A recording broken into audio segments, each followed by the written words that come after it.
వెతలు తీరును, కృపలు దొరుకును, సాటి లేనిది యేసుని నామం. యేసునామమే మధురం, మదిలో తలచిన ధన్యం. యేసునామమే మధురం. ప్రభువునందు ప్రియమైన దేవుని బిడ్డలారా, నేటి వాక్య ధ్యానము కొరకు ప్రార్థిద్దాము. దయచేసి తలలు వంచండి, ప్రార్థనలో ఏకీభవించండి. మమ్మలను మిక్కిలిగా ప్రేమిస్తున్న మా ప్రియ పరలోకపు తండ్రి, మీ పరిశుద్ధ ఘన నామమునకు వందనాలు, స్తోత్రాలు. నేటి వాక్య ధ్యానము ద్వారా మాతో మాట్లాడము ప్రభువా. మా ప్రేక్షకులకు మరింత స్పష్టత, గ్రహింపు, అవగాహన కలుగునట్లు చేయుము. యేసు నామమున వేడుచున్నాము, ఆమేన్. ప్రియమైన దేవుని బిడ్డలారా, డిసెంబర్ 31వ తారీఖు నాటికి బైబిల్ 3వ పర్యాయం ముగింపు చూస్తాము. జనవరి 1 నుండి 4వ పర్యాయం తిరిగి ఆదికాండం నుండి ప్రత్యేక బైబిల్ పాఠాలు, ధ్యానాలు వినబోతున్నాము. ఈ 3 మాసాలలో ఎపిసోడ్ సహకారులు ముందుకొచ్చి ప్రోత్సాహపరచాలి పరిచర్యని అని ప్రార్థిస్తున్నాము. దేవుని వాక్యములోనికి వెళదాం. పేతురు వ్రాసిన 2వ పత్రిక 2వ అధ్యాయము మీ ఎదుట ఉంచుకొనండి. దీనిలో 22 వచనాలు వ్రాయబడ్డాయి. ఈ అధ్యాయము అతి ప్రాముఖ్యమైన హెచ్చరిక క్రైస్తవులకు. క్రైస్తవునికి అతి ప్రాముఖ్యమైన హెచ్చరిక. అబద్ధ ప్రవక్తలు, అబద్ధ బోధకులు, అబద్ధ బోధకులు, అబద్ధ ప్రవక్తలు. False prophets also arose among the people, just as there will be false teachers among you. అబద్ధ బోధకులు, అబద్ధ ప్రవక్తలు ఏమిటి? డెఫినిషన్ ఏమిటి? దీని అర్థం ఏంటి? నిర్వచనం ఏమిటి? ప్రవక్త, ప్రవక్త, ప్రవక్త దేవుని మాట జరుగక మునుపు తెలియచేయువాడు ప్రవక్త.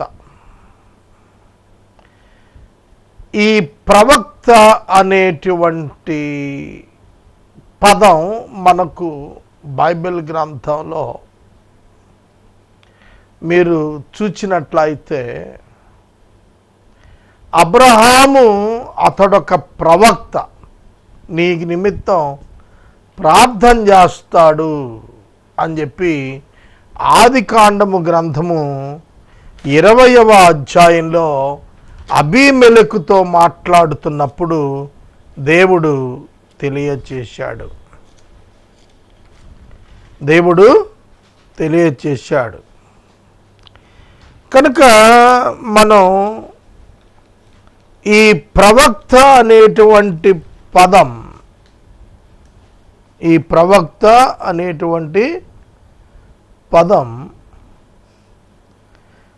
ఉనికిలో గమనించినప్పుడు ఆదికాండము 20వ అధ్యాయము 7వ వచనంలో దేవుడు స్వయంగా మాట్లాడిన మాట. కాబట్టి ఆ మనుషుని భార్యను తిరిగి అతనికి అప్పగించుము, అతడు ప్రవక్త, అతడు నీ కొరకు ప్రార్థన చేయును. ప్రవక్త అనే పదం అబ్రహామును గూర్చి చెప్పాడు. తర్వాత మోషే ప్రవక్త. ఇజ్రాయేలునకు జరగబోవునవి చెప్పినటువంటి వారిలో అబ్రహాము ఉన్నాడు, యాకోబు ఉన్నాడు, యోసేపు ఉన్నాడు. ఆదికాండము గ్రంథం 49వ అధ్యాయంలో యాకోబు, 50వ అధ్యాయంలో యోసేపు ప్రవచనాలు చెప్పారు. ఎవరైతే దేవుని విషయాన్ని ప్రజలకు అందిస్తారో వారు ప్రవక్త. దేవుని మనస్సు దేవుని ఆత్మతో గ్రహించి చెప్పేవారు ప్రవక్త. ఇది ఓల్డ్ టెస్ట్మెంట్లో ప్రవక్త అనేటువంటి పదం నానుడిలో ఉన్నది. ప్రవక్త అనగానే యెహోవా ప్రవక్త అని ఎప్పుడైతే ఉనికిలోకి వచ్చిందో వెంటనే అన్య దేవతలు కూడా, వారు కూడా, జనులు కూడా, అన్యజనులు కూడా తమ ప్రవక్తలను ముందు పెట్టారు. వారు కూడా ప్రవచనాలు చెప్పటం ప్రారంభించారు. వారు అబద్ధ ప్రవక్తలు. దినవృత్తాంతాల గ్రంథంలో రాజైన యెహోషాపాతు అహాబుతో వియ్యముంది అతని కొరకు యుద్ధానికి వెళ్ళాలనుకున్నప్పుడు అనేక మంది ప్రవక్తలు ప్రవచిస్తూ అన్యులు యుద్ధం గెలుస్తారు వెళ్ళమన్నారు. యెహోషాపాతు అన్నాడు, ఇక్కడ యెహోవా ప్రవక్త లేడా? మికాయా ఉన్నాడు, అతడు ఎప్పుడూ నాకు వ్యతిరేకంగా చెబుతాడు అని అహాబు అభ్యంతరపరిస్తే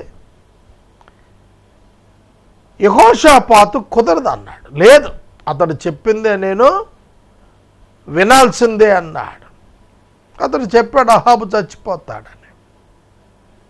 అయినా యుద్ధానికి వెళ్ళారు వాళ్ళు, అహాబు చనిపోయాడు. ప్రవక్త, యెహోవా ప్రవక్త నిజ ప్రవక్త. యెహోవా యొక్క ప్రవక్త నిజ ప్రవక్త. స్ట్రైట్గా తిన్నగా దేవుని నుండి పొంది మాట్లాడేవాడు, ఆత్మ వలన మాట్లాడువాడు ప్రవక్త అవుతాడు. ఆత్మ చేత కాక ఊహ చేత మాట్లాడువాడు, ఇచ్చ చేత మాట్లాడేవాడు అబద్ధ ప్రవక్త. దేవుని ఆత్మ చేత కాక మరి ఏ విధమైనటువంటి విధానము చేత దేవుని నుండి నేను పొంది తిని అని ఎవరు చెప్పినా అది అబద్ధ ప్రవక్త. ఇది పాత నిబంధన అంతా రుజువవుతూ వచ్చింది. క్రొత్త నిబంధనలో ఎఫెసీ పత్రికలో కొందరిని ప్రవక్తలుగాను కొందరిని అపోస్తలుగాను అన్నప్పుడు not like old testament prophets. పాత నిబంధనలో జరగబోయే ప్రవచనాలు చెప్పారు ప్రవక్తలు. క్రొత్త నిబంధనలో ప్రవక్తలు వాక్యాన్ని విశదపరిచారు, వారినే ప్రవక్త అన్నారు. ఇక క్రొత్తగా మరొకడు లేచి క్రొత్త విషయము పరలోకము నుండి పుట్టినదని చెప్పేటువంటి విధి లేదు క్రొత్త నిబంధనలో. ఇప్పుడు other than the people from the church, క్రీస్తు సంఘములో నుండే ఈ ప్రవక్త వస్తాడు తప్ప, నిజ ప్రవక్త ఉంటాడు తప్ప వెలుపట ఉండడు. Be careful friends. యూదుల నుండి కానీ ఇతర అబ్రహాము సంతతి నుండి కానీ క్రొత్త నిబంధనలో ఏ ప్రవక్త రాడు.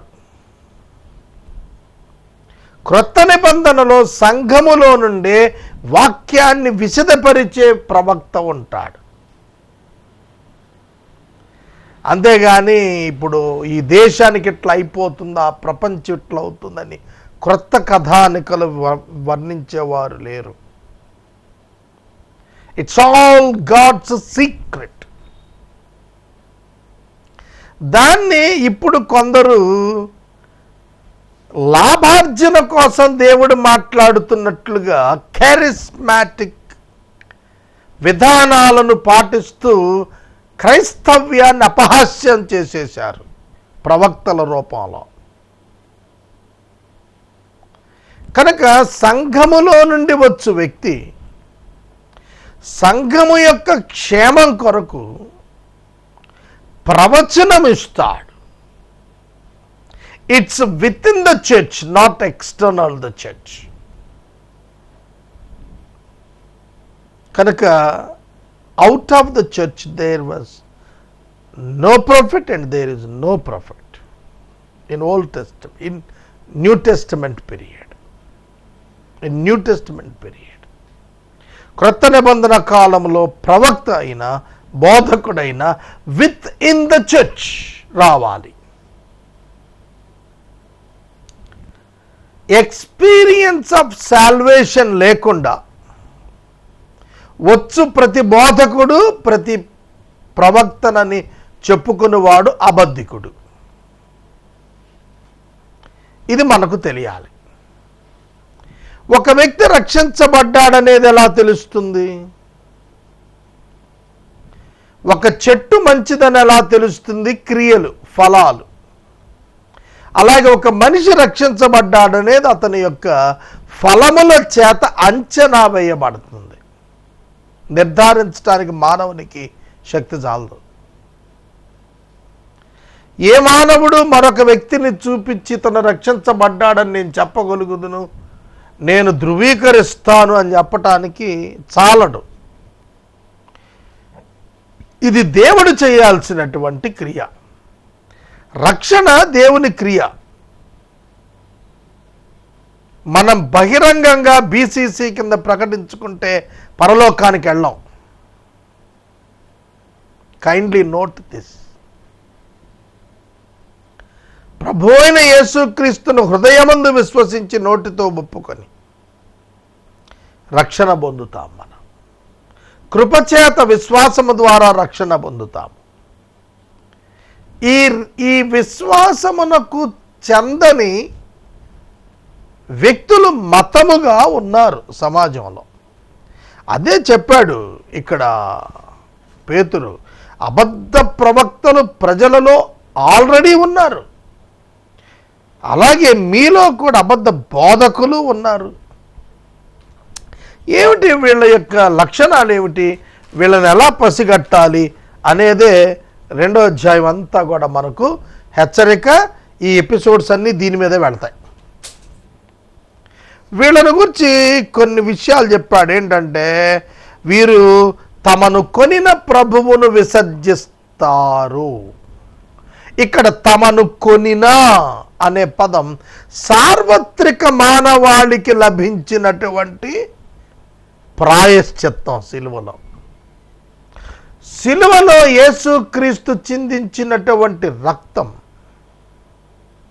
ప్రాయశ్చిత్తం, వెల సకల మానవుల సకల పాపాలకు వర్తించింది.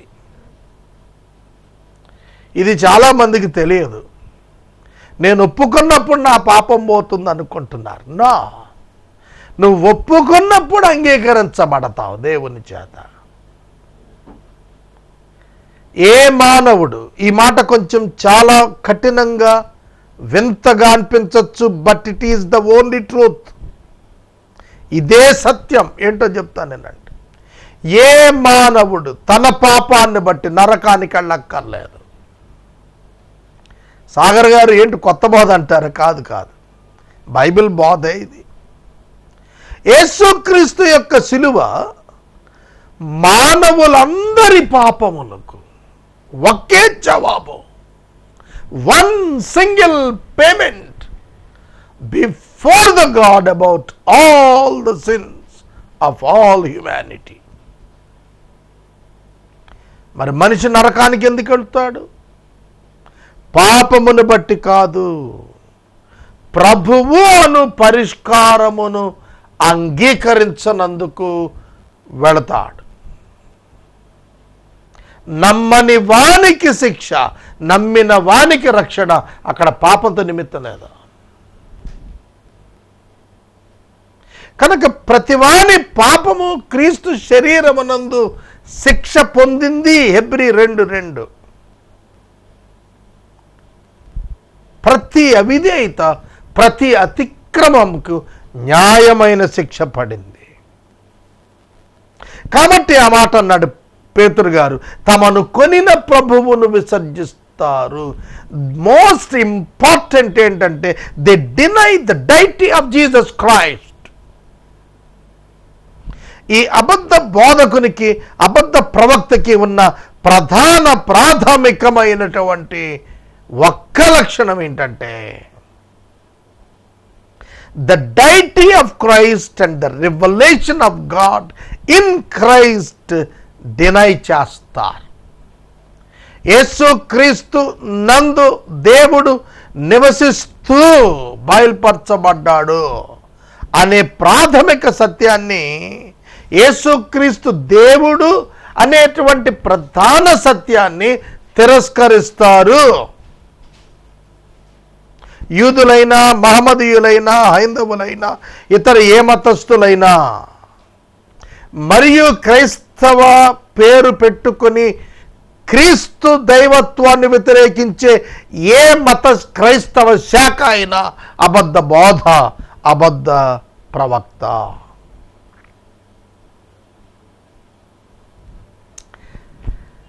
తండ్రి అయిన దేవుడే అని కొందరు దేరారు. పరిశుద్ధాత్మ దేవుడే, క్రీస్తు అక్కర్లేదని కొందరు బయలుదేరారు. వీరే అబద్ధ బోధకులు, వీరే అబద్ధ ప్రవక్తలు. కానీ మనలానే బైబిల్ చెబుతారు, మనలానే ప్రార్థనలు చేస్తారు, మన వలనే ఆరాధనలు కండక్ట్ చేస్తారు, మన వలనే కానుకలు ఇస్తారు, మన వలనే సువార్త ప్రకటిస్తామంటారు. But they deny the blood of Christ and the sacrifice of Jesus Christ. పరిశుద్ధాత్మ దేవుడు లేకుండా ఎవడును క్రీస్తు దేవుడు అని చెప్పలేడు.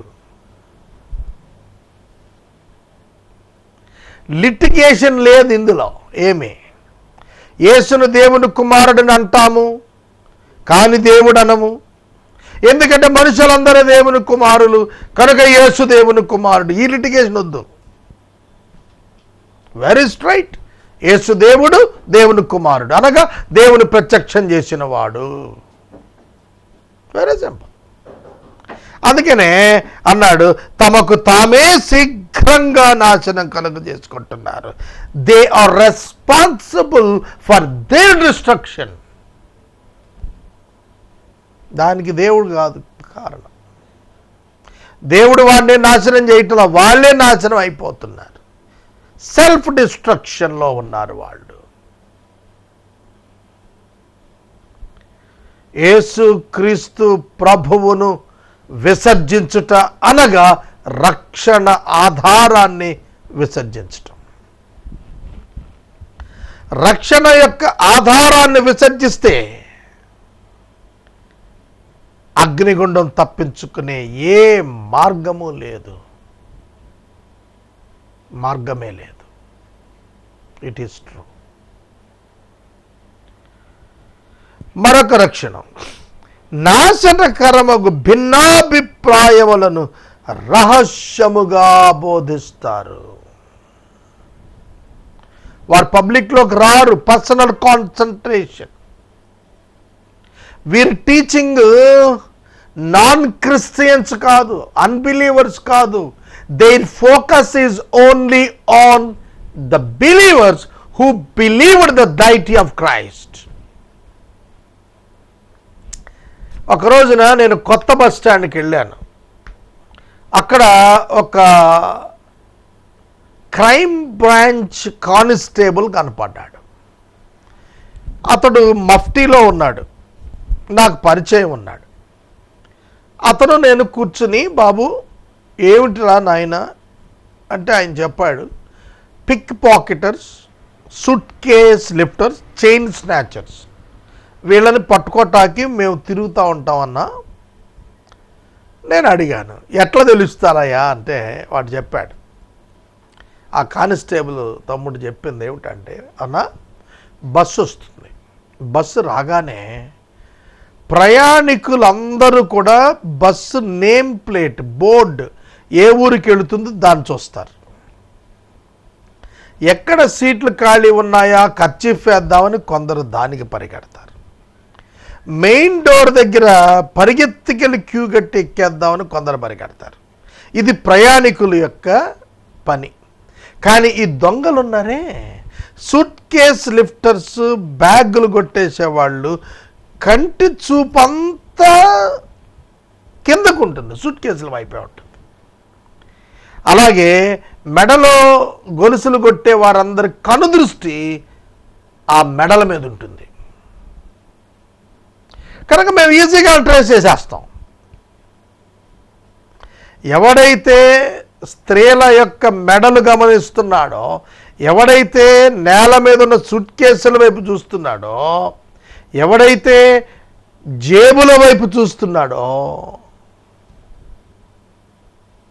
వాడిని సులువుగా పట్టేస్తాం. మేము పక్క తీసుకొచ్చి పట్టుకెళ్ళిపోతాం.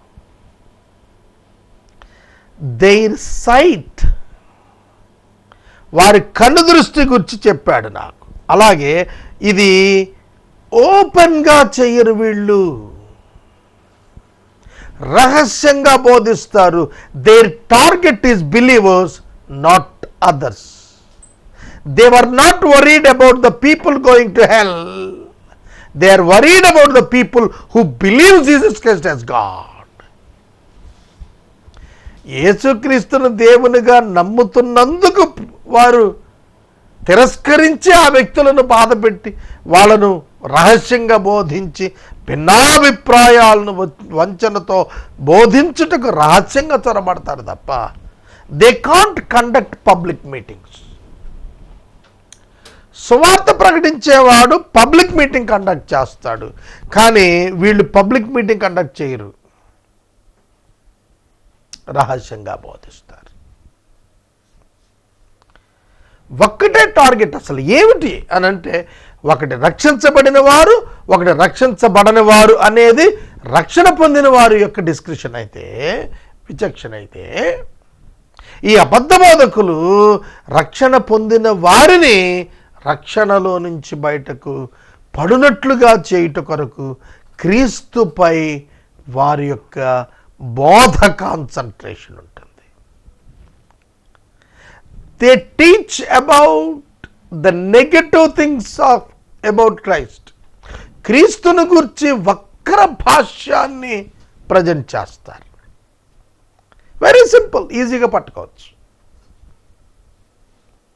నేను ఎంతోమందిని ఈజీగా పట్టుకున్నా. బాబు రాగానే కూర్చోబెట్టి, యేసుక్రీస్తు దేవుడా కాదా, యేసుక్రీస్తు మాత్రమే రక్షకుడా కాదా, యేసుక్రీస్తు ప్రభువునందే దేవుడున్నాడు అవునా కాదా, ఈ ప్రశ్నలు అడగగానే వాళ్ళు మిగతాయి చెప్పబోతారు. అదొద్దు నాకు, ఈ మూడు వివరంగా చెప్పు. Do you believe in Christ? తేలిపోతారంట, అరే వీ డోంట్ బిలీవ్ హిమ్. కానీ వీళ్ళు కూడా మతంలో క్రైస్తవులనే పిలువబడతారు. వీళ్ళు కూడా మతంలో క్రైస్తవులనే పిలువబడతారు. బీసీసీ సర్టిఫికెట్ ప్రభుత్వం వీళ్ళకు కూడా ఇస్తుంది, కానీ పరలోకంలో వీళ్ళు ఉండరు. అర్థమవుతుందా? కనుక బైబిల్ చెప్పిన క్రైస్తవుడు వేరు, దానికి కులము మతంతో రిలేషన్ లేదు. God never looks at your certificate to give the heaven, to give the eternal salvation. పక్కదారి పట్టబాకండి.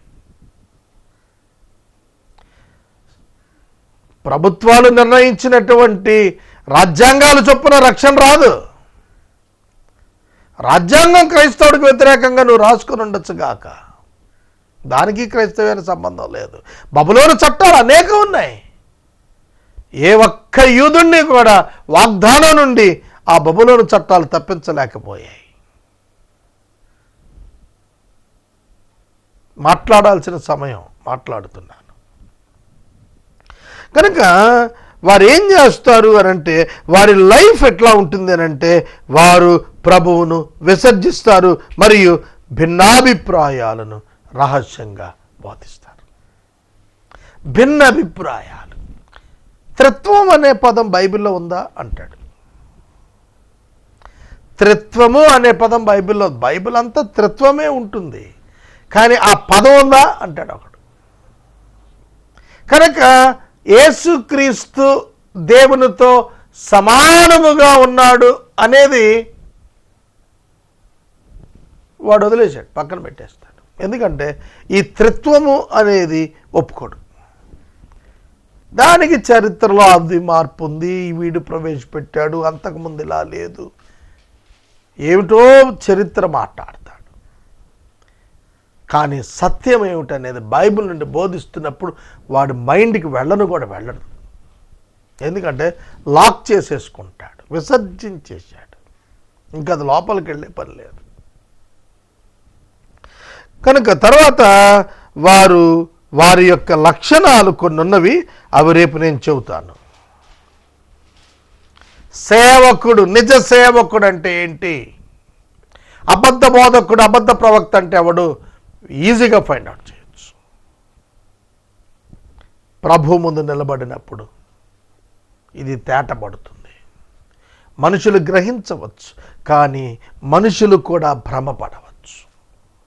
సమూయేలంతటి వాడే పైరూపం చూసి ఎలియాబును రాజుగా ప్రకటన చేయొచ్చు అనుకున్నాడు. మోసపోయే ప్రమాదం ఉందని పేతురు గారి మాటలు చెప్పాడు. ప్రార్థన చేస్తాను. మమ్మలను మిక్కిలిగా ప్రేమిస్తున్న తండ్రి వందనాలు. వాక్యము విన్న బిడ్డలను దీవించము. అబద్ధ బోధకులు, అబద్ధ ప్రవక్తలను పసిగట్టుటకు పరిశుద్ధాత్మదేవా మాట్లాడి ఈ అధ్యాయ ముగింపు లోపల స్పష్టత ఇమ్మని యేసునామాన్ని అడుగుచున్నాము. ఆమేన్. తండ్రి అయిన దేవుని ప్రేమ, కుమారుడైన యేసయ్య కృప, పరిశుద్ధాత్మ దేవుని యొక్క అన్యోన్య సహవాసం సదాకాలం మనకు తోడైండును గాక. ఆమేన్.